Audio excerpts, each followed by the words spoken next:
Go. Sound check. Sound check. Testing. Raise.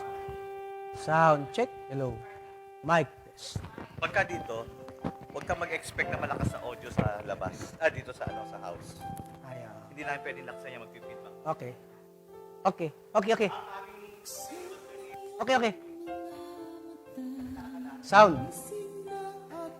Raise. Sound check. Testing. Mic test. Low, low. Sound check. Testing. Sound. Check. Sound check. Testing. Mic test. Low. Pasa ka lang.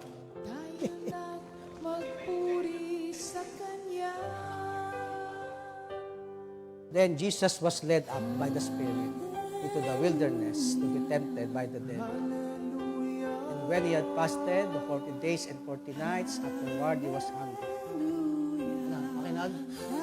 Now when the tempter came to him, he said, "You are the Son of God, command that these stones become bread." But he answered and said, "It is written, man shall not live by bread alone, but by every word that proceeds from the mouth of God." Then the devil took him up into the holy city, set him on the pinnacle of the temple, and said to him, "If you are the Son of God, throw it." Okay, okay. Buksan ang iyong mga mata, gumising na at magsaya, kalimutan na ang problema, tayo na't magpuri kay Jesus. Buksan ang iyong mga mata, gumising na at magsaya, kalimutan na ang problema, tayo na't magpuri sa Kanya. Hallelujah, hallelujah, hallelujah, hallelujah, hallelujah, hallelujah, hallelujah, hallelujah. Sa iyong mga mata, gumising na at magsaya, kalimutan na ang problema, tayo na't magpuri kay Jesus. Buksan ang iyong mga mata, gumising na at magsaya, kalimutan na ang problema, tayo na't magpuri sa Kanya. Hallelujah, hallelujah, hallelujah, hallelujah, hallelujah,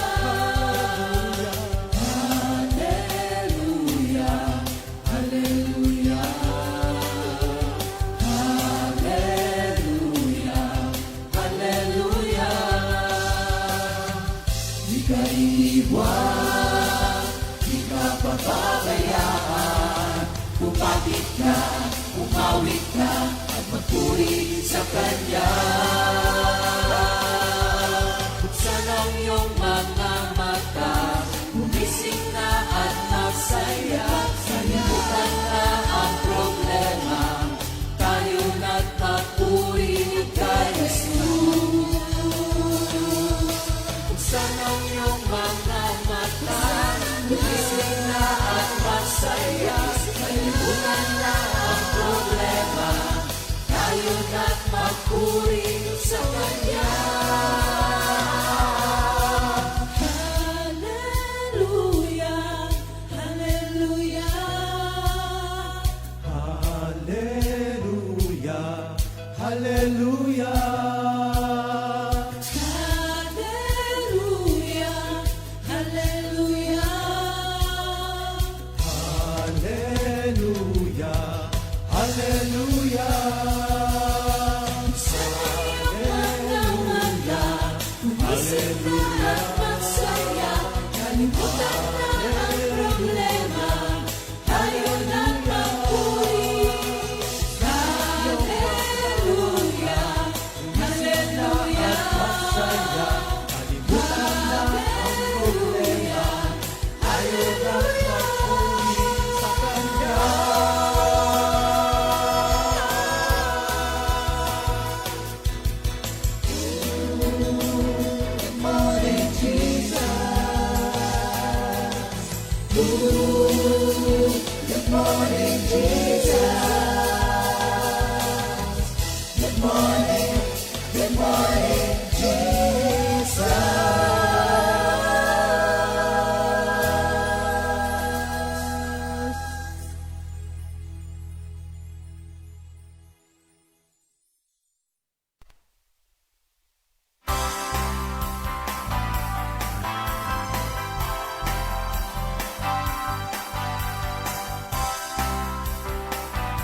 Sa gitna ng kawalan, kay dami ng hinahanap, nagtataka kung anong kulang at nag-aalinlangan.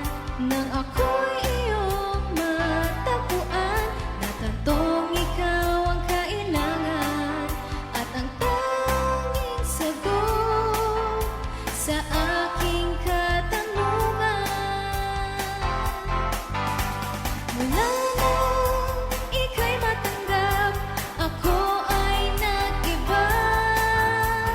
Dati kong sarili ay hindi ko nakilala. Ganon pala, Jesus, iba kang talaga.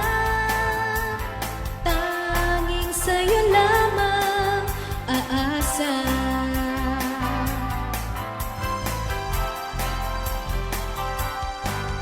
Matagal din mata ko ay sadyang nakapiring, para bang naduduwag humarap sa iyong piling.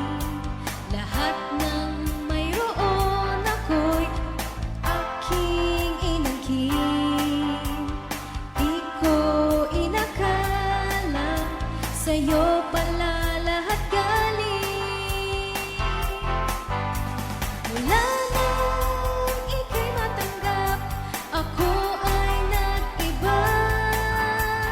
Dati kong sarili ay di ko nakilala.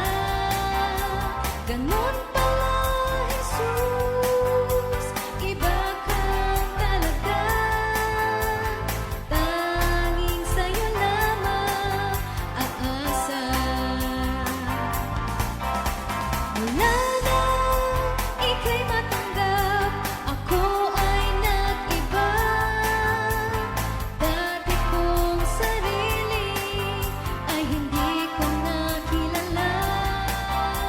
Ganon pala, Jesus, iba kang talaga. Tanging sa'yo lamang aasa. Tanging sa'yo lamang aasa. Tanging sa'yo lamang aasa.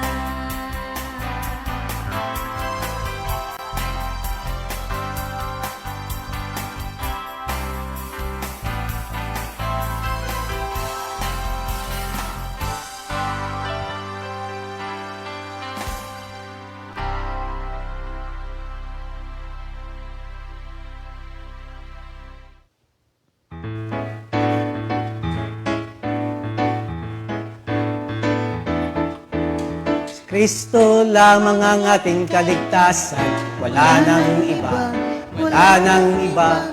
Si Kristo lamang ang ating kaligtasan, wala nang iba, wala nang iba.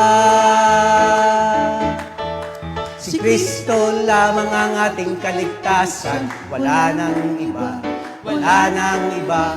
Si Kristo lamang ang ating kaligtasan, wala nang iba, wala nang iba.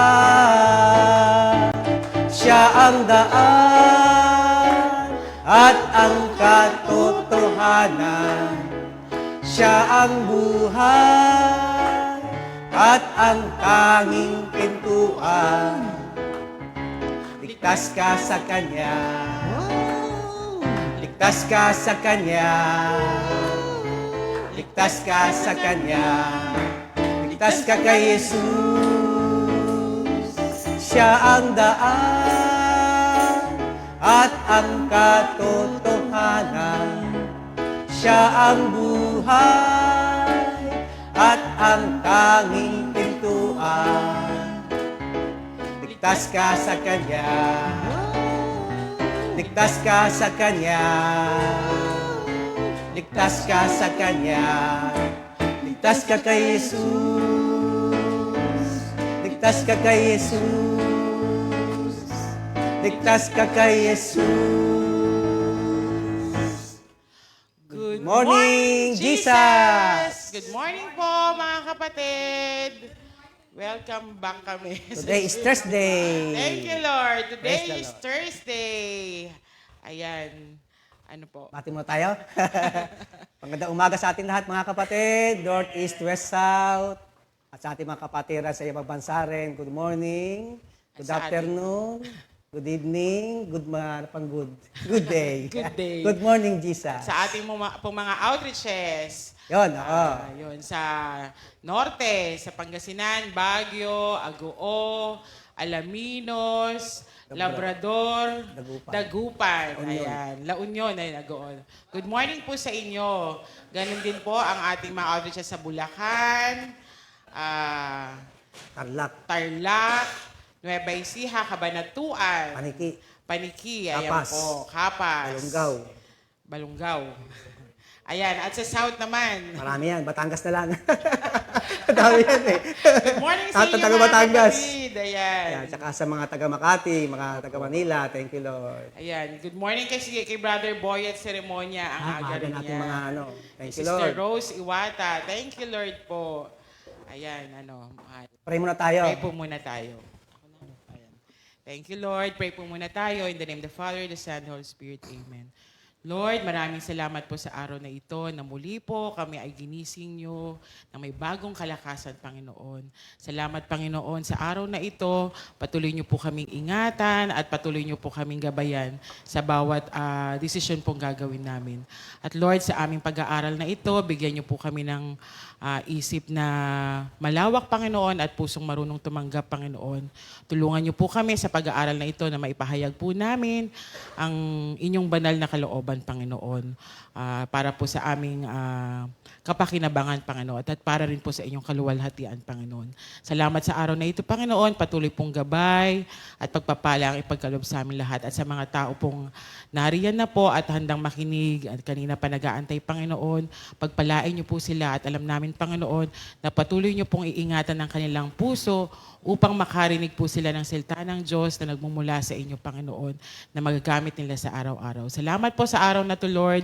We praise you, Lord. We honor you, Lord. In Jesus' name we pray. Amen. Amen. Ayan, Bati mo thank you, tayo Lord. sa tata sa mga ating kapatiran na maaga natin nakasama ngayon. Yan. Good morning po kay Sister Vicky Del Rosario ng ating Greenland Prayer Group. Ayan. Good morning po, Sister Vicky. Teacher Vicky. Ayan. Ay, good morning, Kuya Bong. How are you dyan? Kayo ni Kuya Dodi. Bang, dudes. Ayun, ingat-ingat sa biyahe pa Alaminos. Pabiyahe sila ngayon ng Alaminos, Labrador, Dagupan. Yes, thank you, Lord. Ingat. At yung ating mga kapatiran, sila, doon kasi po kami na-assign sa Pangasinan, Baguio, at La Union, Agoo. Yun, sa Barrera family, sa Biyernes po, sa mga prayer meetings namin doon dati. Welcome po sa GMJ. Ayan, thank you, Lord. Sister Linda Javier, good morning po. Ayan.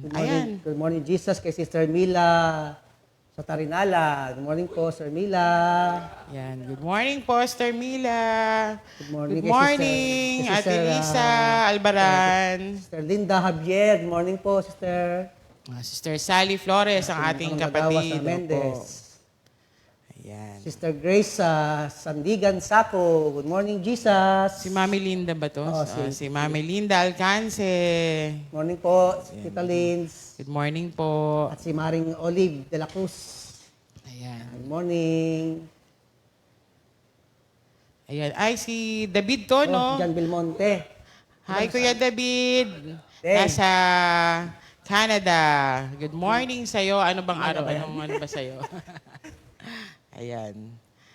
Sister Teresa Serrano ng ating Baguio is watching. Good morning po. Good morning po. Lahat ng ating Sir kapatiran Tere. sa Baguio. Sister Rose, Brother George, Sister Melby, Brother Ed, Sister Shirley de la Peña, Brother Jess, Yes. Si si Liam Brother po. Bong, Sister Chris Lilo, Yes. tsaka ng Serrano family. Nalala ko si Faith eh. Hi, Si Faith. Faith, Ang si aming, Rosbel, Katabay. Yun. Sila Sister Letty Lucas. Sila Dayan at saka sila Weng, Sister Sue. Sita Mejia ng ating San Fabian din. Ayan. Marami sila nagsasayaw. Si Ameng. Si Ameng. Hi, Ameng. Ngayon. Saka si Kuya Jao. Yan sila. Kuya Jem, si Kuya Justin.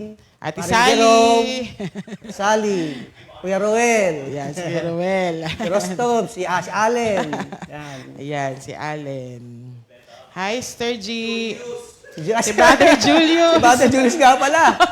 Brother Julius, ikaw ba magmamaneho ngayon? Ayan, oh, Mal. Okay, thank you, Lord.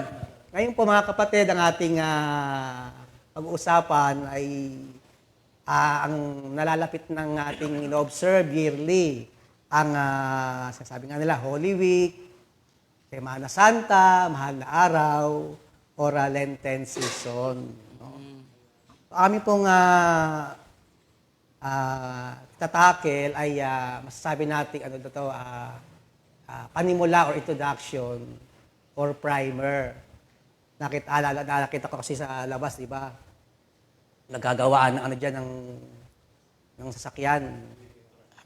So, nakita ko gumagawa, pagkatanggal niya ng mga lumang pintura at lilihahin, at lumabas na yung lata ng sakyan, bago pinturahan pala yun, lalagay mo na ng primer. No? Yun ang panimula niya na coating, first coating. Kasi nga siguro pag walang primer, tapos binugahan mo kagad ng pintura, pwedeng magbubbles, pwedeng lumobo, Hindi effective. hindi didikit. So mahalaga pala yung panimulang pintura na yon. Dahil yung primer, no? Mahalaga pala yun. Bagamat yun ay natatakpan ng mga coating talaga ng tunay na kulay, pero very vital pala yung kanyang purpose sa mga ganon, no? Dahil nga kung walang primer, pwedeng pasukin ng kalawang, pwedeng mag-moist, o hindi dumikit yung pintura. So, sa atin ding pag-aaral mga kapatid, ito ay parang primer din. Panimula. Panimula, introduction, patungkol nga sa Sa nalalapit na. nalalapit natin celebration ng Holy Week. Yes. Yan. So, sisimulan na ni Sister Opo. Tata. Opo. Pero before that po, basahin po muna natin ang ating memory verse of the week na matatagpuan po natin sa 1 John 5:14. Sabi po dito, "Now this is the confidence that we have in Him, that if we ask anything according to His will, He hears us." 1 John 5:14. Sa Tagalog po, Unang Juan 5:14. May lakas loob tayong lumapit sa Kanya dahil alam nating ibibigay Niya ang anumang hingin natin kung ito'y naayon sa Kanyang kalooban. Ayan. Unang Juan 5:14. Amen. Nag-English pa rin. 5:14. Thank you, Lord. Ito yung ating Ayan. memory verse kasi when you pray, be sure, with confidence, siyempre, be sure na yung ating inihiling sa Panginoon nga, mahalaga yung sinabi na dapat naayon sa Kanyang kalooban. Ayun. Maganda yung mga kapatid na ating lagi maalala, when we pray to God with confidence, always pray in accordance to His God's will. will, yes. Amen. Yun. Amen. Okay, So- bago tayo magsimula sa basahin mo natin sige ating po. message ngayon, Sige. ngayong umaga. Sa Matthew 4, Matthew chapter 4, verses 1 to 11, mga kapatid. Satan tempts Jesus. Then Jesus was led up by the Spirit into the wilderness to be tempted by the devil. And when he had fasted 40 days and 40 nights, afterward he was hungry. Now, when the tempter came to him, he said, "If you are the Son of God, command that these stones become bread." Verse 4, but he answered and said, "It is written, man shall not live by bread alone, but by every word that proceeds from the mouth of God." Then the devil took him up into the holy city, set him on the pinnacle of the temple, and said to him, "If you are the Son of God, throw yourself down. For it is written, He shall give His angels charge over you, and in their hands they shall bear you up, lest you dash your foot against a stone. Jesus said to him, It is written again, You shall not tempt the Lord your God. Again, the devil took him up on an exceedingly high mountain and showed him all the kingdoms of the world and their glory. And he said to him, All these things I will give you if you will fall down and worship me. Then Jesus said to him, Away with you, Satan, for it is written, You shall worship the Lord your God, and him only you shall serve. Verse 11, Then the devil left him, and behold, angels came and ministered to him. Mga kapatid, ang mensahe ng Panginoon. Thank you, Lord. Thank you, Lord. Thank you, Lord. Ayun. Yun nga po. So, sa araw na ito po, uumpisahan natin or bibigyan po natin ng pag-aaral, yung introduction po about po dito sa nalalapit na season. Kumbaga, di ba, meron po tayong tinatawag na Christmas season, merong Heart season. So, ito naman po ang pinaka-importanting part po na season sa buhay ng mga Kristiyano para gunitain po. Yun nga po, before po yun, alamin po natin yung sinasabi niyang origin of Lent. Ito pong kung saan po to nagsimula. Siyempre po, alam naman po natin na yung sa kamatayan ni Lord, di po ba, para sa katubusan ng lahat. So, ano po ba ang ginagawa sa mga panahong ito? Sabi nga po, usually daw po kasi, noong pa man din, sineselebrate na to after nung death ni Jesus Christ ng lahat ng mga naniniwala kay Kristo. So, noong unang panahon po, may isang konseho, grupo ng mga tao na siyang unang nagdiwang ng Kwaresma na nakatuon lamang po sa pag-aayuno. Yung pagse-celebrate po ng Lenten season nung unang panahon, may iba't iba po yung pamamaraan kung paano nila isineselebrate yun. Pero dumating po yung panahon na nagkaroon, ito yung mga grupo ng tao, yung tinatawag nga po ng Konseho ng Nicaea noong panahong 325 after death. So ito po yung mga, sila yung mga unang nagdiwang ng Kwaresma na nakatuon lamang sa pag-aayuno, yung pagfa-fasting po. Ito po yung ito daw po yung tanda bilang parang pagsisisi doon sa mga kasalanan ginawa ng mga tao, nating mga tao. Ito po yung kanilang main na pagse-celebrate, kailangan po nag-aayuno sila. So, nagpa-fasting po. Hanggang sa tumagal po ang panahon, naging general practice po ito ng lahat ng mga naniniwala kay Kristo. So, region by region, church by church, grupo by grupo, sineselebrate po nila ito sa pamamagitan po ng pagpa-fasting. Pero yung panahon pong iyon, hindi po detailed agad na sa araw ng ganito, sa buwan ng ganito ay isi-celebrate natin tong Wala po silang ganun. Basta naisipan ng isang grupo, naisipan ng leader na yon na mag-aayuno sila para gunitain yung pagsisihan yung kasalanan at yun, i-celebrate yung Lenten season na yon. Anytime po, any day, minsan po nagpa-fasting sila ng Friday or Sunday, ganun. Basta fasting lang po ang kanilang way of celebration nitong Lenten season. Ngayon naman po, umabot po ito sa, pero sa bawat po, meron pong ibang grupo rin po na nag-aayuno. Ang style po nila, yung one day, one meal a day. Pero yung one meal a day nila, after po ng 3 p.m., bawal na po silang kumain ng isda, meat, at saka mga dairy products po. So, yun po yung style nila. Hanggang sa lumaon ng lumaon, dahil nga po walang fixed date or time kung paano nila i-celebrate to, nagkaroon po ng isang, dumating po itong si Pope Gregory I, Pope Gregory I, siya po ay 64th Bishop of Rome, Italy po. Siya po yung nagtakda ng regular na panahon ng pag-aayuno sa buong simbahan. So, si Pope Gregory po, siya po yung known as Saint Gregory the Great. Siya po yung, kumbaga nagkaroon siya ng Gregorian mission, yung mga pagans po, kino-convert to Christianity. Siya po yun si Pope Gregory the First. So, siya po yung nagbigay ng regular na panahon sa pag-aayuno sa buong simbahan.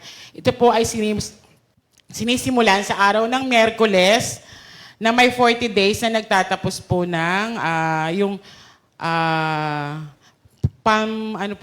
before Holy Week, yung Palm Sunday. So, yung Ash Wednesday po, na magsisimula po yung bilang nila ng 40 days. Ito po yung sinasabi nga yung sa pag-aayuno ni Jesus nung time na yon. So, eventually po, yung pa rin po yung kanilang way ng celebration yung nag-aayuno. Tapos, hanggang sa nung mga time na yon, parang kumaga nagkaroon ng progress din, nag-upgrade din sila. So madami ng pamamaraan ng ng pagse-celebrate ng Lenten season. Meron na diyang hindi na sila nag-aayuno pero nagsa-sacrifice sila ng mga personal things para i-offer, or meron silang mga bagay na i-skip na sa daily activities nila para lang yun yung way nila ng pagpa-fasting. Pero sa atin po na hanggang ngayon po, actually hanggang ngayon, sa pagdating ng mga panahon, nagkakaroon ng mga pagbabago ng pagse-celebrate ng Lenten season. So tayo po sa ngayon, nung wala pa po tayo sa ganitong gawain, paano po ba natin sineselebrate yung Lenten season, di ba?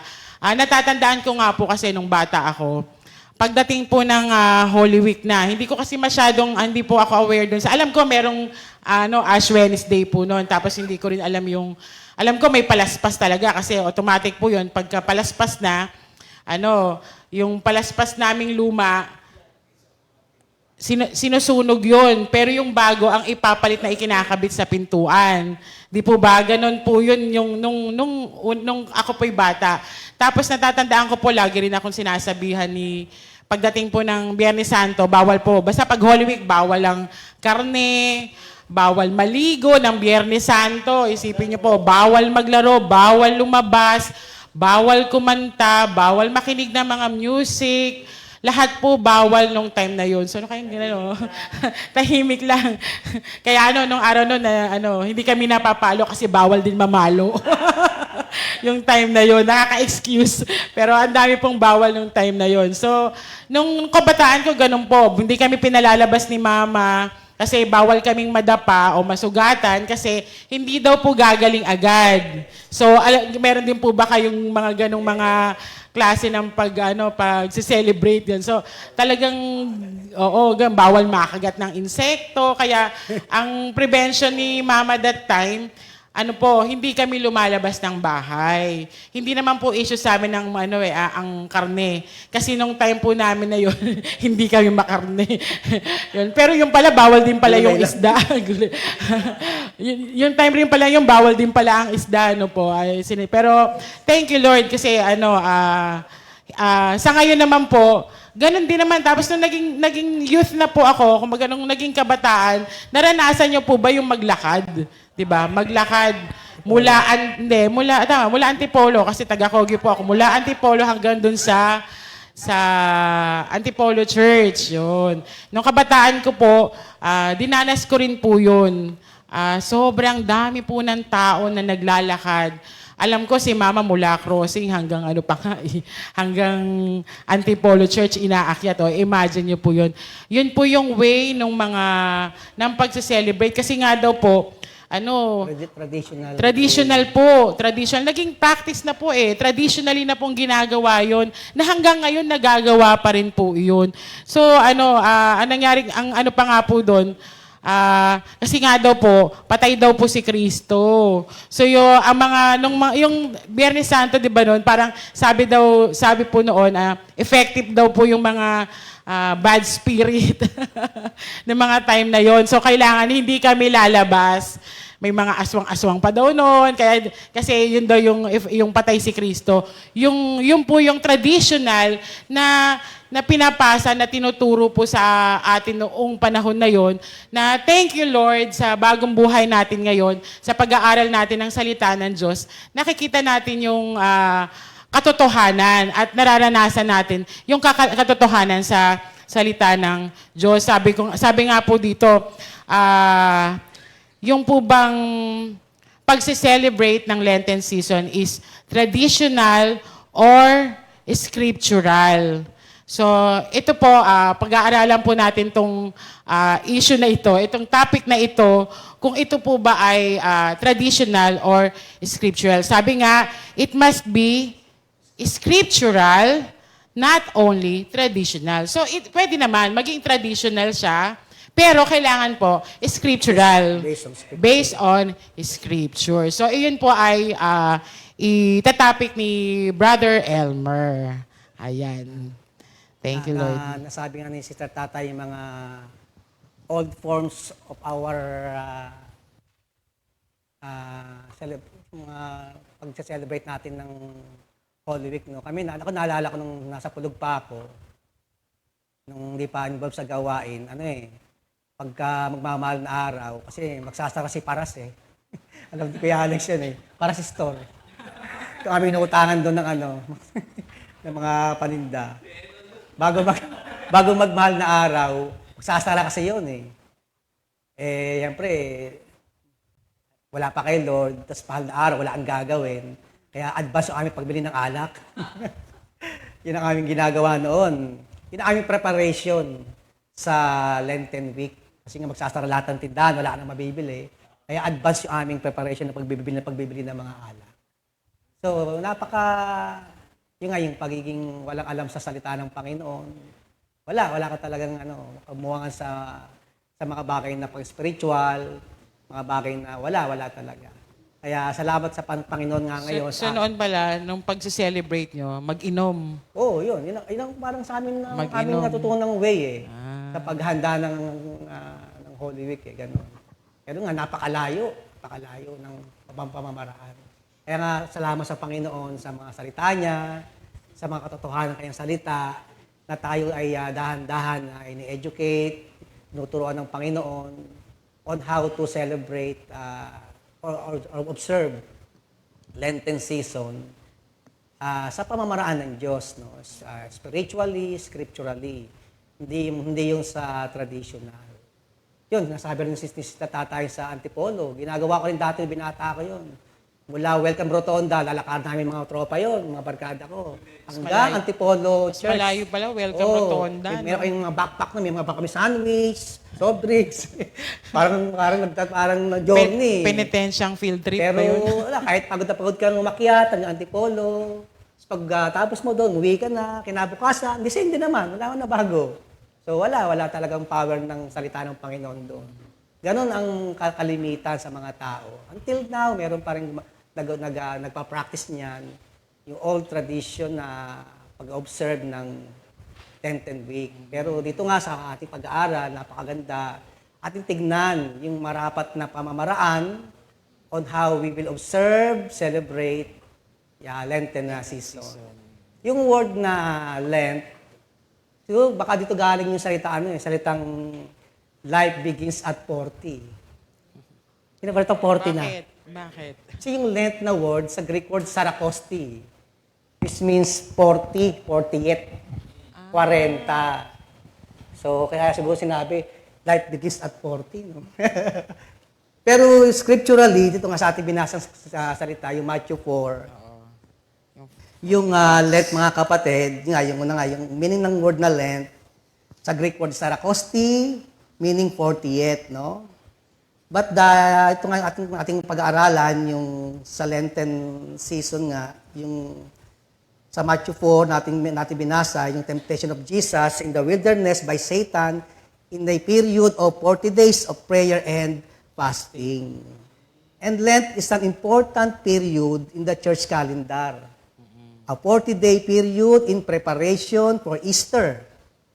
It is penitential period of fasting, intense prayer, and almsgiving.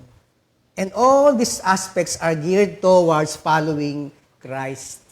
A time of solemn observance of the death and resurrection of our Lord. And it invites us to make our minds and hearts ready for remembering Jesus' life, death, and His resurrection. So, sabi ko sa aking dating pananaw, sa aking pag-observe ng Holy Week, kung malalaman mo ngayon, no, napakalayo At napakaganda pala. Dapat talaga ating matutunan yung scriptural way on how we will observe, celebrate itong Semana Santa, sabi nga nila. Sabi pa nga mga kapatid ito, the 40 days of Lent, however, are primarily identified with the time Jesus spent in the desert, fasting, prayer, and being tempted by the devil. Lent is a period of 40 days during which many Christians remember the events leading up to and including the death of Jesus Christ, whose life and teachings are the foundation of Christianity. And the Christian meaning of Lent revolves around preparation, reflection, and penance. And during Lent, Christians often engage in practices such as fasting, prayer, and almsgiving as a way, ito mahalaga, as a way to deepen our connection with God and to reflect on the sacrifice of Jesus on the cross. So, napakahalaga pala talaga ating maunawaan ng tunay, no? Na para ating May celebrate. ma-celebrate ng naay sa kalooban ng Panginoon. Kasi grabe mga kapatid pala to. Talagang kung ating titignan nga yung dinaan ng Panginoon bago mag-Easter, di ba? Sobra mga kapatid. His death, yung agony niya, di ba? Hanggang sa hinel on the cross. So dapat hindi mo talaga binemenos mga kapatid ang pag-observe ng Lenten week. Sabi nga mga kapatid kapag ang isang napaagandang adhikain ay natapos ng matagumpay at ikaw ay may maling pananaw, no? Maling pananaw, ano ang mararamdaman ng mga tao sa paligid mo? Di ba maraming ganyang tao na, yun nga, kapag mahal na araw, napaaganda pa ng kaganapan doon. Kaso mali naman ang iyong view, pananaw dito. So, walang nawawalan ng saysay mga kapatid. Yung napakagandang ginanap ng ating Panginoong Jesucristo. Kaya nga tayo bilang mga Kristiyano, na tayo ang naunang natuturuan ng salita ng Panginoon, pinapaalam sa atin yung kahalagahan ng how to observe scripturally ang Holy Week. Tsaka yung truth behind the Lenten Oo, yung season. katotohanan na involved dito, napakaganda pala talaga na hindi lang nating ma-practice, atin ding ma-share, maituro mga kapatid sa lahat ng tao. Na ang Lenten season is not more on traditional way. Ito'y talagang scriptural, based on the scripture, based on the truth ng salita ng ating Panginoon. At dito rin, tingnan natin din yung mga bagay na mga masasabi natin some symbols which are helpful during this period of Lent. Parang halimbawa, di ba, kapag mag-Christmas na, Meron tayong mga parol. may mga symbol tayong nakikita sa paligid. May Christmas tree, So may it will Christmas also help light. us na yung ating spirit, di ba, maging joyful, maging excited tayo, di ba? May mga parol, di ba, may mga ganyan. So sa Lenten period, may some symbols na helpful mga kapatid sa atin to. Una-una yung natawag na ashes. Yan. Nais ko lang basahin yung chapter 3 ng Genesis, mga kapatid, no? Oo. You are dust and unto dust. Chapter 3, verse 19. 19.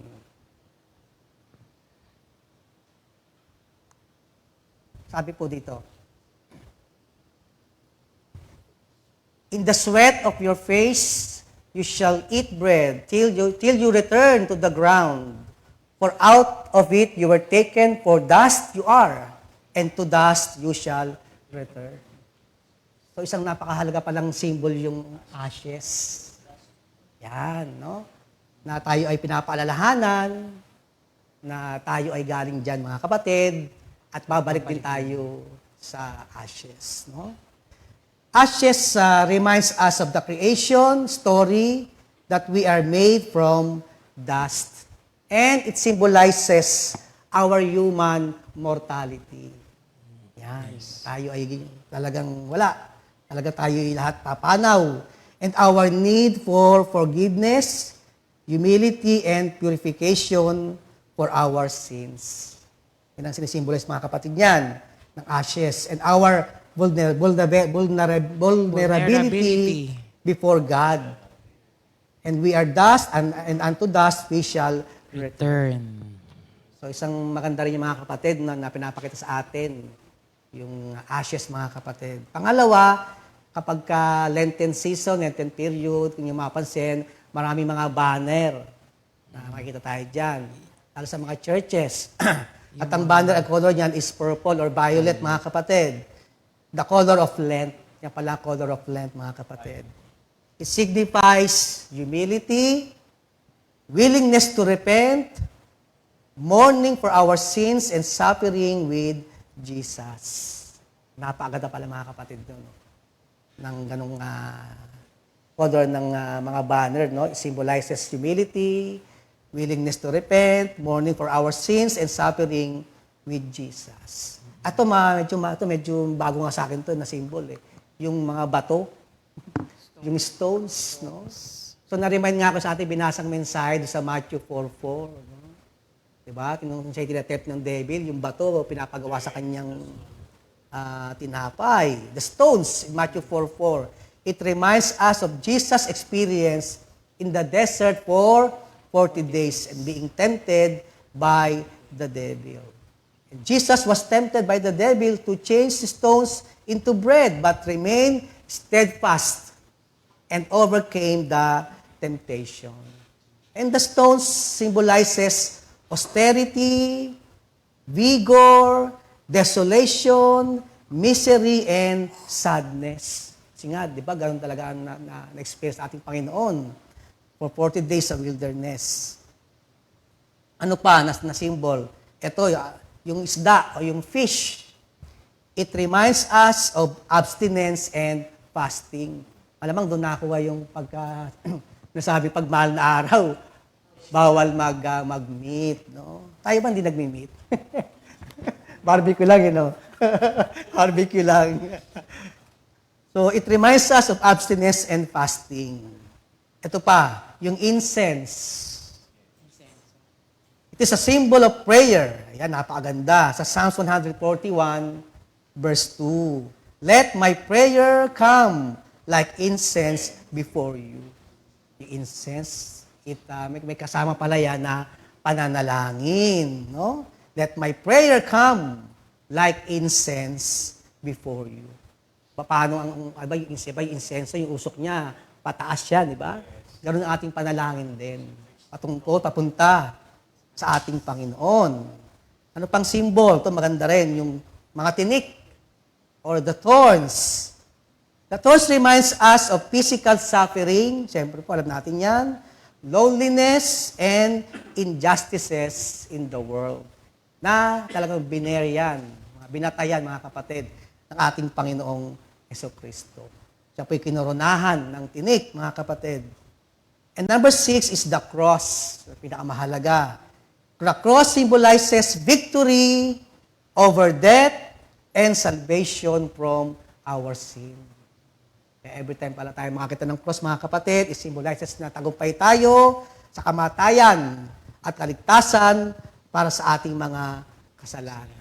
So some helpful signs and symbols yan during time of Lent na kapag nakita mo yan, maalala mo na ito yung mga mahalagang symbol para maging meaningful, mga kapatid, ang ating observance, celebration ng Holy Week.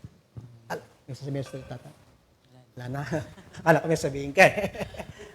Bago tayo magpatuloy, tayo po muna ay bumate ng mga Merry Kaarawan. Ayan, sa tata. Ayun po.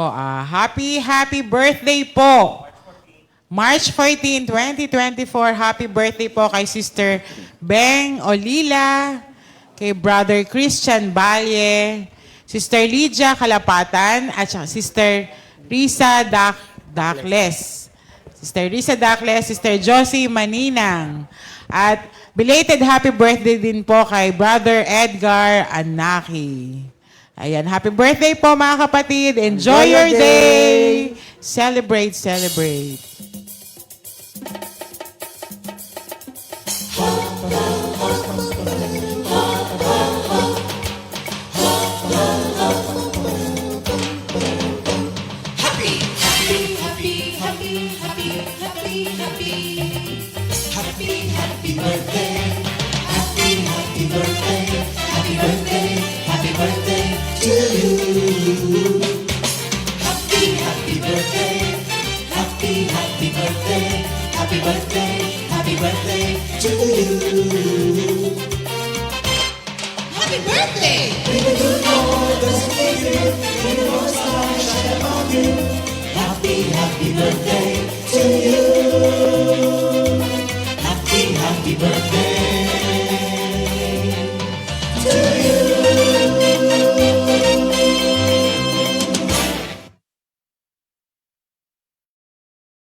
There was a man destined to save the world, dwelt with us sinners, bound to be our protector. He was scorned, afflicted, and he suffered. He have surmounted, fulfilled what was written. The Son of Man, the Son of God, sent down from the highest to face all odds.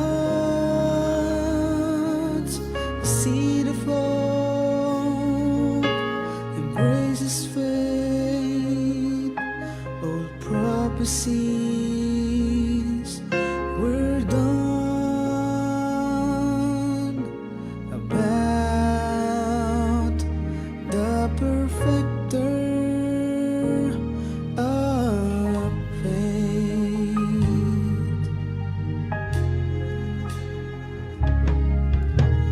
He is our God, the one who leads us on from the miry pit. His grace shall save all men. He believes in Him. He reigned, He oversees, and rule over all the earth. He fulfilled what was written. The Son of Man, the Son of God, sent down from the highest to face all odds. The seed of hope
Ayan po ang the perfecter of faith. Thank you, Lord. The Son of Man, the Son of God, sent from the highest to face all odds. The seed of hope embraces faith. Ano to? All prophecies were done about the perfecter of faith. Ayan, thank you, Lord. Talagang napakaganda ng awitin. Nanamnamin at saka talagang uunawain yung bawat lyrics. Kaya thank you, Lord. Glory to God, Brother Daniel Cosme and Brother Darwin Dato. Ayan. Share mo, Sister Tata, sa kanyang experience ngayon. Sa aking experience from traditional to scriptural. Talagang all glory and honor belongs to God po. Talagang nakakatuwa po yung buhay natin na nakita po natin yung katotohanan kung paano po tayo binago. Mahirap po yung transition. Pero ito ay dapat maganap, matutunan at i-apply ng tama at para makita ng ibang tao na ito yung katotohanan. 'Di ba? So nung ako kasi, yun nga, naranasan ko nga yung maglakad. Hindi naman ako masyadong mabisyo that time na tulad ng sinasabi mo nga na ganun. Pero syempre pagdating kasi ng madaling araw sa dun sa Antipolo, ang dami ng tropa-tropa diyan eh. Syempre kabataan ka, maglalakad ka, hahanap ka ng pogi, hahanap ka ng maganda, mag-ano ka. Siyempre, ganun. Tapos pagdating mo doon at nasisikipan ka kasi alam ko merong place doon na naka-standby yung mga tao bago pumasok sa simbahan. So mapapaaway ka din, hindi pa yung penitensya mo mula crossing hanggang Antipolo. Pagdating mo doon at uminit ang ulo mo, inabot ka ng gutom at wala ka maayos na pwesto, mga away ka. So, mabilis agad yung mabilis agad.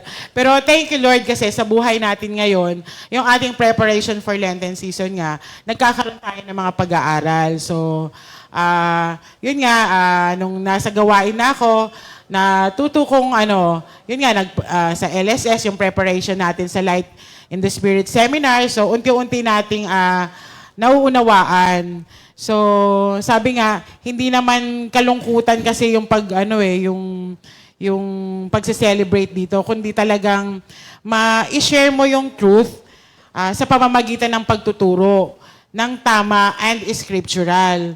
So, pag naituro mo ng tama at naging na-inspired sila, yung lumang practice, hindi na ganon. So, magkakaroon na ng mas progresong practice according to Scripture.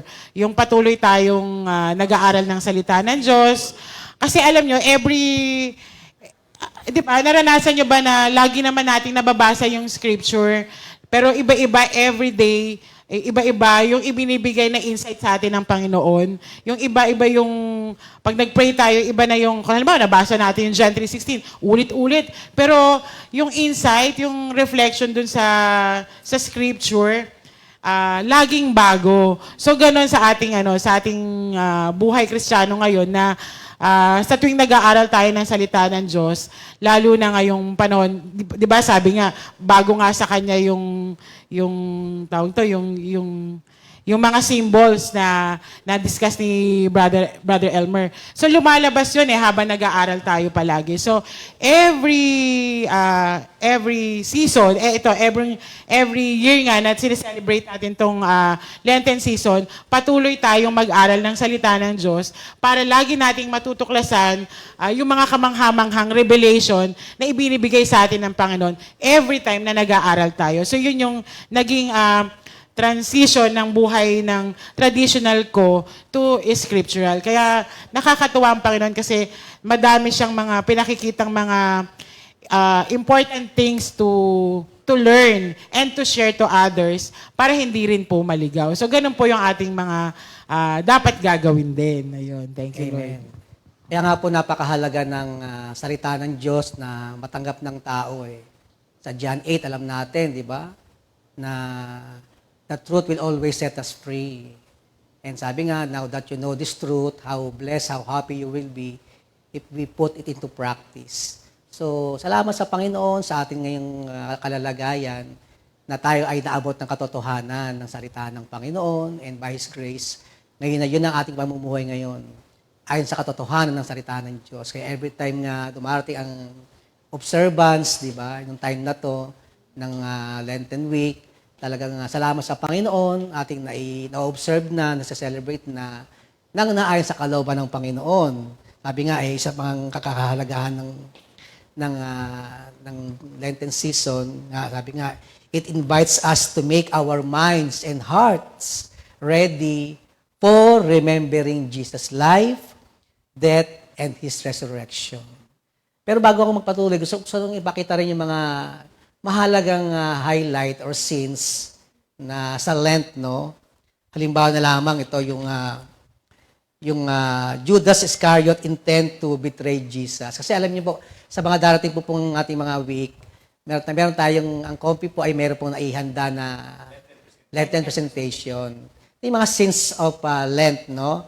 Judas Iscariot intent to betray Jesus, the Last Supper shared with His disciples in which He predicts His betrayal, the denial of Peter was foretold, Jesus' crucifixion and burial, at ito pinakamahalaga, the day on which Jesus rose from the tomb that was empty.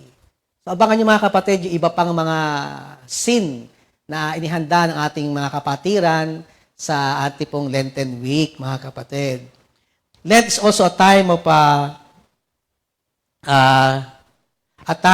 solemn observance of the death and resurrection of Jesus Christ. Alam niyo po, tunay, no? Sabi nga ng Panginoong Jesucristo sa John 4:34, that my food is to obey, no?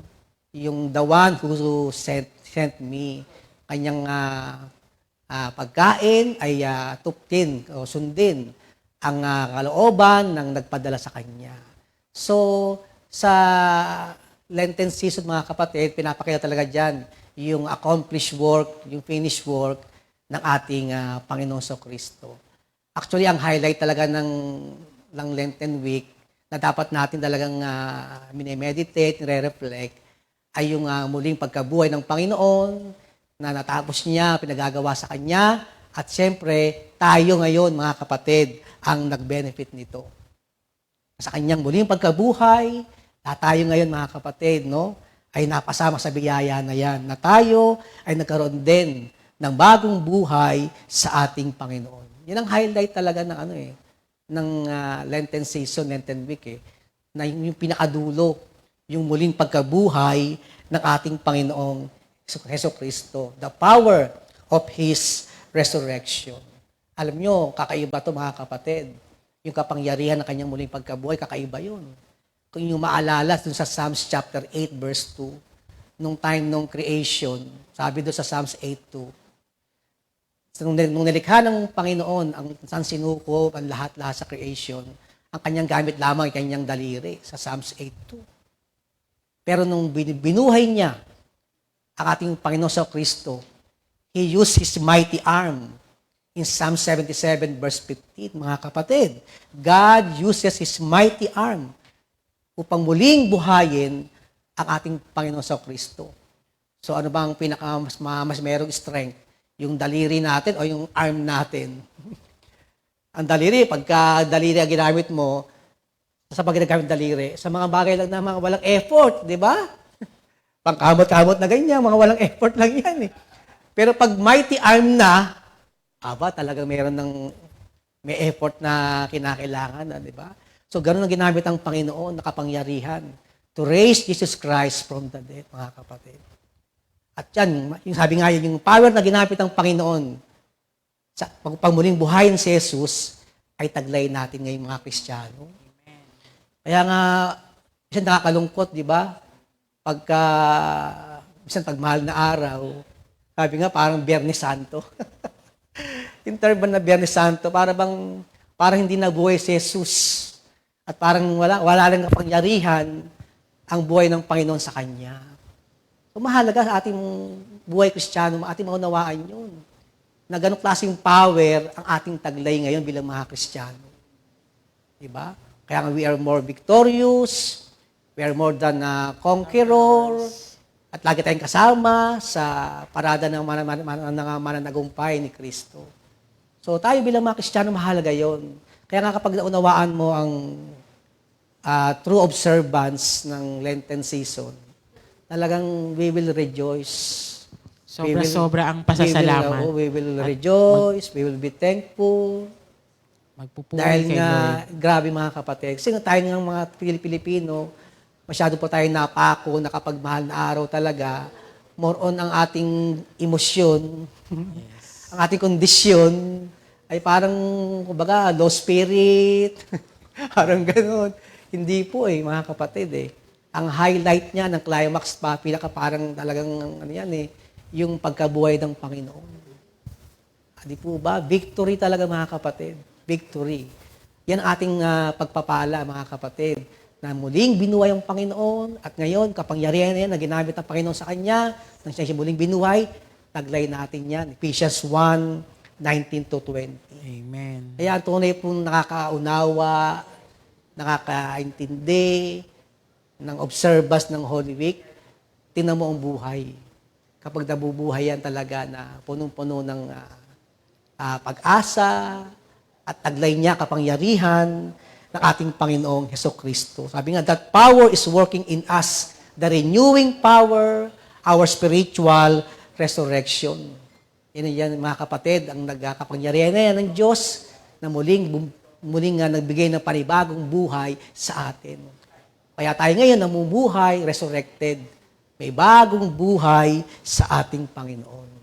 Kaya mahalaga mga kapatid dyan, this season na darating, mahal na araw, matuon tayo sa pagse-celebrate sa pag-observe ng Lenten Week, more on scripture, more on sa katotohanan ng salita ng Panginoon, not more so on the traditional old ways. Kaya nga salamat sa Panginoon, meron tayong ganitong pag-aaral, pagtitipon, kung saan tayo ay binibigyan ng liwanag ng Diyos upang ating pa-celebrate ang napakahalagang naganap, ginampanan ng ating Panginoong Jesucristo. Thank you, Lord. Ayun. Kami po aawit. Yan, Brother Arnold. Napakahalaga tayo magpasalamat sa Panginoon. Thank you, Lord. For setting me free. Thank you, Lord, for setting me free. Once I was lost, now I am found. My soul is heaven bound. Thank you, Lord, for setting me free. Thank you, Lord, for setting me free. Thank you, Lord, for setting me free. Once I was lost, now I am found. Now my soul is heaven bound. Thank you, Lord, for setting me free. Thank you, Lord, for setting me free. Thank you, Lord, for setting me free. Sabi nga po ng kanyang salita, Galatians 5:1, freedom is what we have because Christ has set us free. Amen. Stand then as free people and do not allow ourselves to be slaves again. Praise the Lord. Thank you, Lord. Let's pray. Hallelujah. Purihin ka, Panginoong Yesus. Salamat, Lord, muli. Lahat ng pasasalamat, luwalhati, papuri, Panginoon, ay sa iyo lamang. So, salamat po sa inyong accomplished work, Panginoon. Sa tunay, salamat sa inyong paggampan, Panginoon, sa ganap na kalooban ng aming Ama sa Langit na kayong ginamit, Panginoon, for us to be saved. At Lord, salamat, Panginoon, sa mga katotohanan ng inyong mga salita na nagbibigay liwanag, patnubay, at gabay, Panginoon, sa aming buhay upang kami ay makapamuhay ng naayon sa inyong kalooban. At magawa namin mga bagay, especially this Lenten week, magawa namin mga bagay na magbibigay, Panginoon, ng kaluguran, kaluwalhatian sa ginawa mo, Panginoon, sa krus. At tunay, biyayang tunay, Panginoon, aming natamo sa sa iyong accomplished work in the cross, Panginoon. Kaya lahat pasasalamat, luwalhati, papuri, Panginoon, ay lagi namin binabalik, Panginoon, sa inyo. Thank you, Lord, for setting us free. Salamat po. Lahat ng pasasalamat, luwalhati, papuri, ay sa iyo lamang. Sa pangalan ni Jesus. Amen. Amen, amen. Thank you, Lord. Thank you, God bless, mga kapatid. 2 Timothy 2